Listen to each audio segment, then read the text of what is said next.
तो इस वीडियो में साइंस प्रैक्टिस सेट पेपर देखने वाले हैं, तो आप लोग लास्ट तक ज़रूर बने रहिएगा। तो चलिए शुरू करते हैं। कहता 1 न्यूटन बराबर, तो देखिए 41 का राइट आंसर होगा बी ऑप्शन।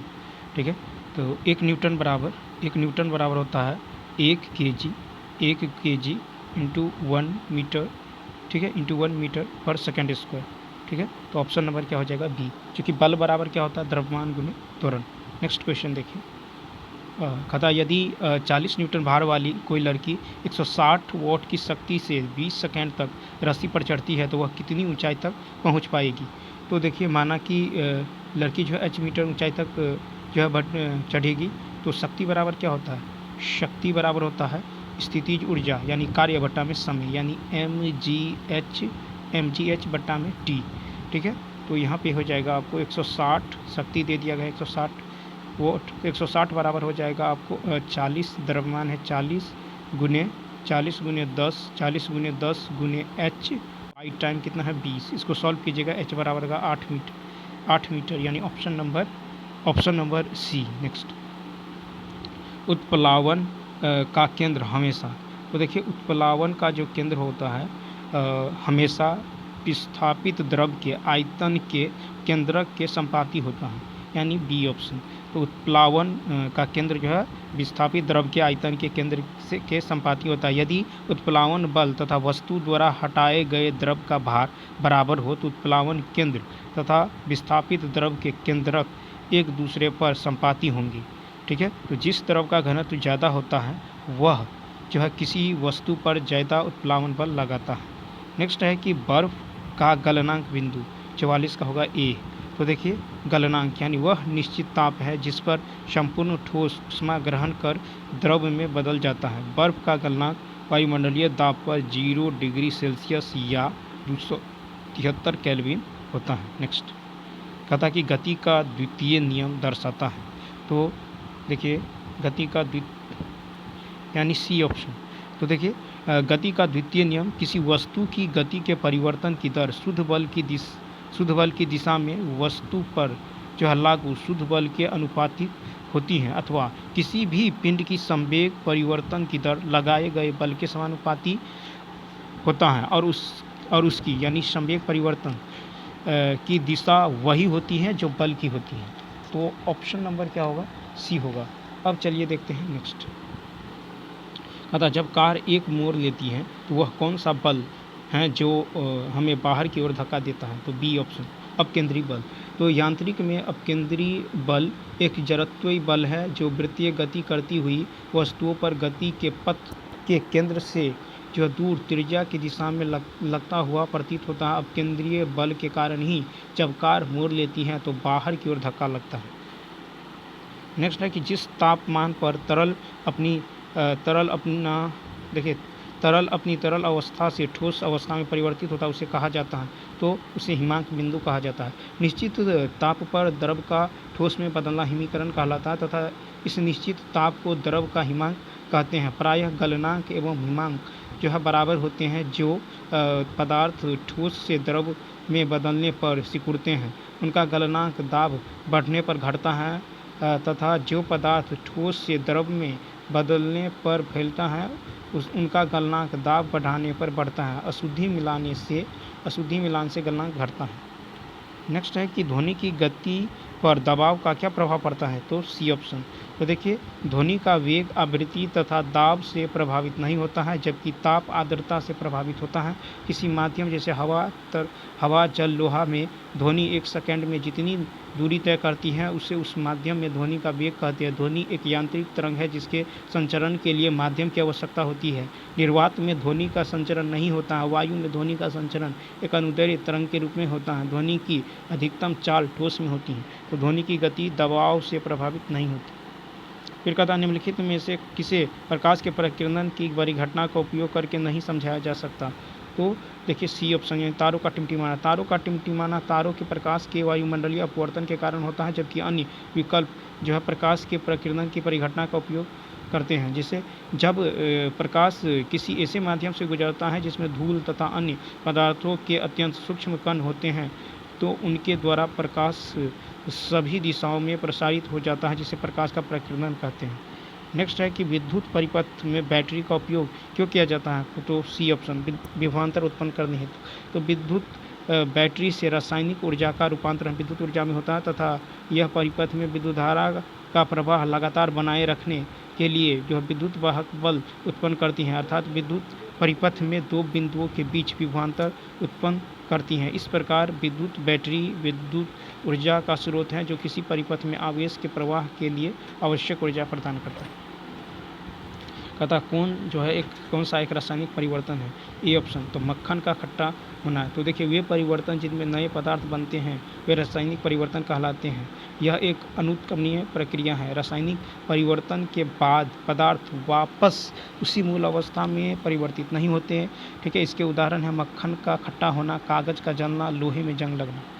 नेक्स्ट है कि NaCl और NH4Cl के मिश्रण को पृथक करने के लिए निम्नलिखित में से किस विधि का उपयोग करेंगे, तो बी ऑप्शन, ऊर्ध्वपातन। तो अमोनियम क्लोराइड NH4Cl और साधारण नमक यानी NaCl के मिश्रण को ऊर्ध्वपातन सब्लिमेशन द्वारा अलग किया जा सकता है। इस प्रक्रम में ठोस पदार्थ द्रव में परिवर्तित हुए बिना ही सीधे गैसीय अवस्था में बदल जाता है और गैसीय अवस्था से सीधे ठोस अवस्था में आ जाता है। देखिए नेक्स्ट कहता है कि रेडियो सक्रियता का आविष्कार किसने किया था, तो सी ऑप्शन, हेनरी बेकवेल। तो देखिए कुछ विशेष तत्वों व उनके प्रयोगों से कुछ जो अदृश्य किरणें स्वतः ही निकलती हैं। इन किरणों को रेडियो एक्टिव किरणें या बेकुरल किरणें कहते हैं। किसी पदार्थ से स्वतः ही किरणें उत्सर्जित होते रहते हैं, इस घटना को रेडियो एक्टिविता कहते हैं। इसकी खोज सर्वप्रथम फ्रांसीसी वैज्ञानिक हेनरी बेकुरल ने की थी। प्रमुख रेडियो एक्टिव तत्व यूरेनियम, थोरियम, पोलोनियम, प्लूटोनियम आदि। पियरे क्यूरी तथा मैडम क्यूरी ने बाद में जो अत्यंत महत्वपूर्ण रेडियो एक्टिव तत्व रेडियम की खोज की। नेक्स्ट क्वेश्चन है कि एनोडाइजिंग प्रक्रिया में किस अम्ल का उपयोग किया जाता है, बी ऑप्शन, तनु सल्फ्यूरिक एसिड। एनोडाइजिंग एक विद्युत रासायनिक प्रक्रिया है जिसके द्वारा एक धातु का पृष्ठ टिकाऊ एवं जंग रोधी बनाया जाता है। इस प्रक्रिया में एल्युमिनियम ऑक्साइड की परत का निक्षेपण होता है। इस प्रक्रिया में गंधक अम्ल का प्रयोग किया जाता है, तो तनु सल्फ्यूरिक। नेक्स्ट है कि अष्टक नियम किसने प्रतिपादित किया था, बी ऑप्शन, अलेक्जेंडर न्यूलैंड्स।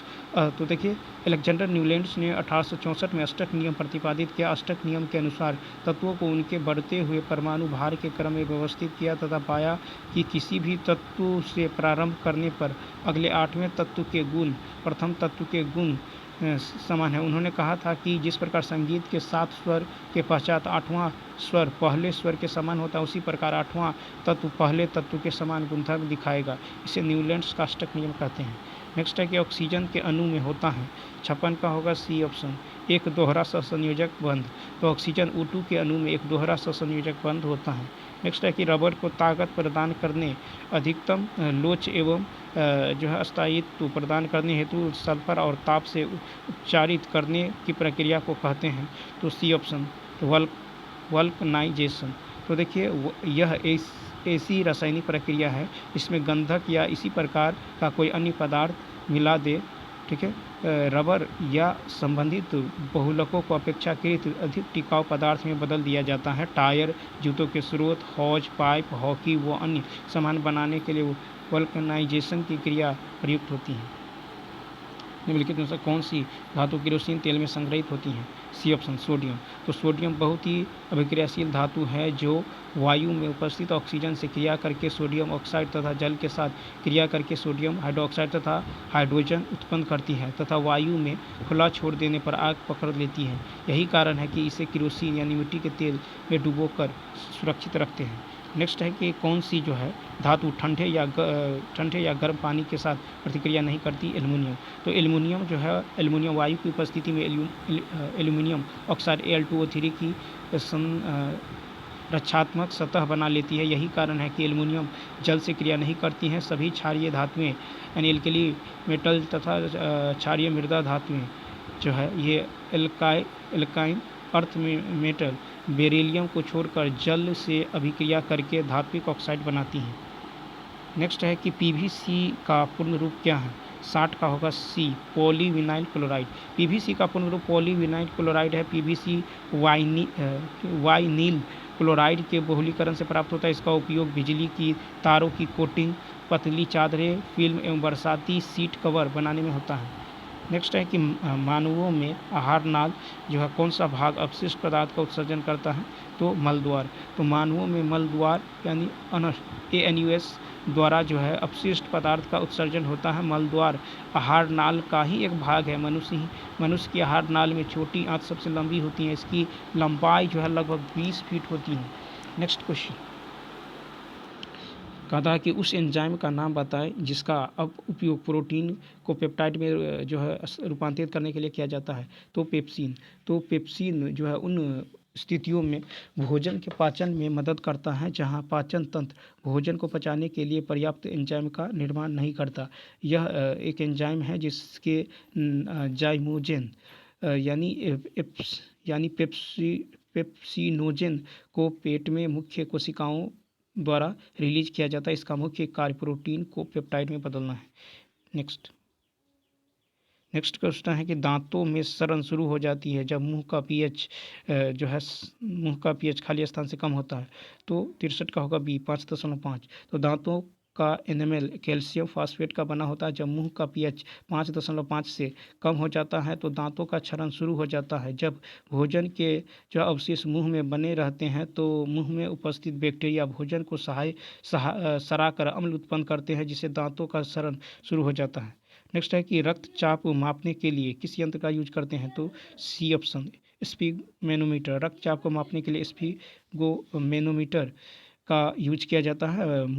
देखिए मूत्र संबंधी विशिष्ट गुरुत्व को निर्धारित करने के लिए यूरिनोमीटर का यूज किया जाता है। फिर एक स्पेक्ट्रोफोटोमीटर प्रकाशन स्पेक्ट्रम में उत्सर्जित फोटोन की संख्या को मापता है। हीमोग्लोबिन जो है मीटर या खून में हीमोग्लोबिन का पता लगाता है। नेक्स्ट है कि मानव शरीर की सबसे बड़ी धमनी कौन सी है, तो सी ऑप्शन महाधमनी। तो महाधमनी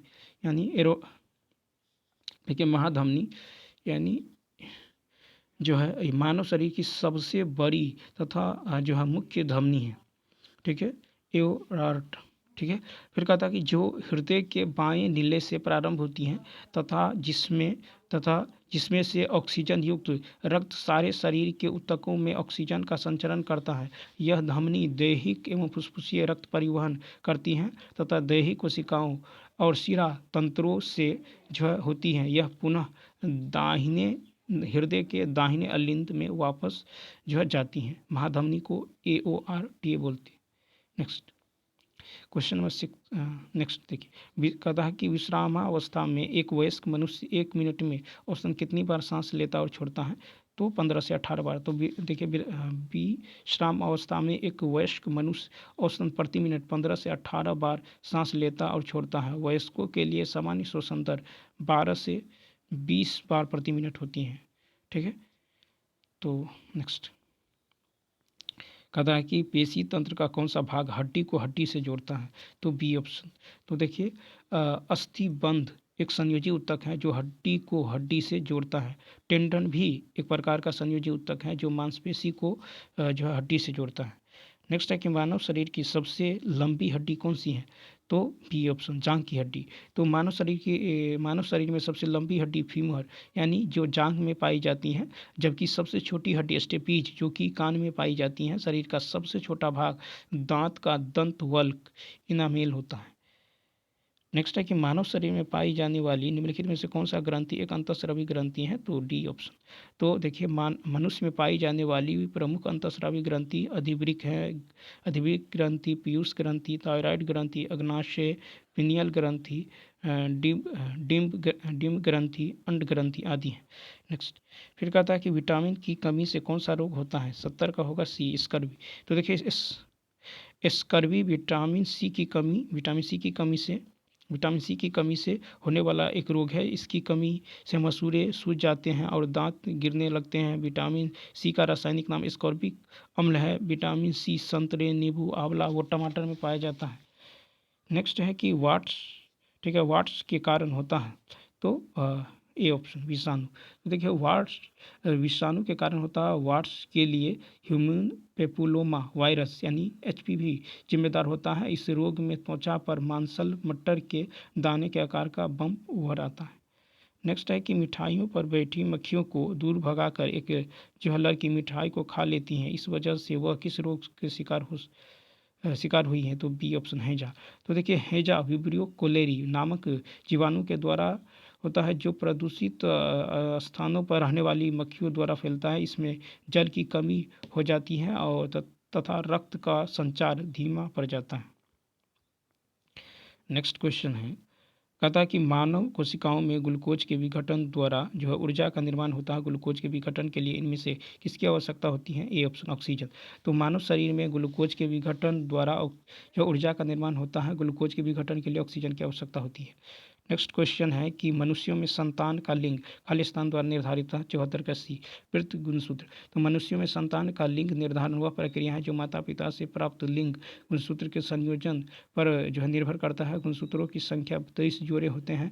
ये स्त्रियों में XX और पुरुषों में XY गुणसूत्र होते हैं। माता पिता के XX वाले गुणसूत्र में संतान लड़की तथा XY वाले गुणसूत्र के संयोजन से संतान लड़का का लिंग निर्धारित होता है। ठीक है, अर्थात मनुष्यों में लिंग निर्धारण पुरुष गुणसूत्र द्वारा होता है। नेक्स्ट क्वेश्चन है कि किन प्राणियों में पूरे शरीर में रक्त प्रवाह के प्रत्येक चक्र के दौरान रक्त केवल एक बार हृदय से होकर गुजरता है? तो सी ऑप्शन मत्स्य। तो मत्स्य वर्ग के प्राणियों के शरीर में रक्त प्रवाह के प्रत्येक चक्र के दौरान रक्त केवल एक बार हृदय से होकर गुजरता है। मत्स्य वर्ग के प्रमुख प्राणियों में फिश, गोल्ड फिश है, ठीक है, व्हेल, शार्क आदि जलीय प्राणी आते हैं। नेक्स्ट क्वेश्चन है कि कुछ बहुकोशिकीय सजीवों में जैसे राइजोपस, मशरूम और कहता कुछ जीवाणु एस्परजिलस इत्यादि प्रजनन इस प्रकार होता है। 76 का बी बीजाणु। तो कुछ बहुकोशिकीय सजीवों जैसे राइजोपस, मशरूम और कुछ जीवाणु जो है एस्परजिलस आदि में प्रजनन बीजाणु द्वारा होता है। बीजाणु निर्माण में पृथक पादप कई सौ सूक्ष्म बीजाणु उत्पन्न करता है जो एक नए पादप को उत्पन्न करता है। कहता कि कौन सा पौधा थैलोफाइटा है? तो डी ऑप्शन। तो थैलोफाइटा के अंतर्गत कवक, शैवाल, लाइकेन आते हैं। इसमें यूलोथ्रिक्स, काड़ा, स्पाइरोगाइरा, केलेडोफोरा एवं जो उल्वा आदि हैं। नेक्स्ट है कि कौन सा जो है जीवित जीवाश्म वृक्ष का उदाहरण नहीं है? तो डी ऑप्शन।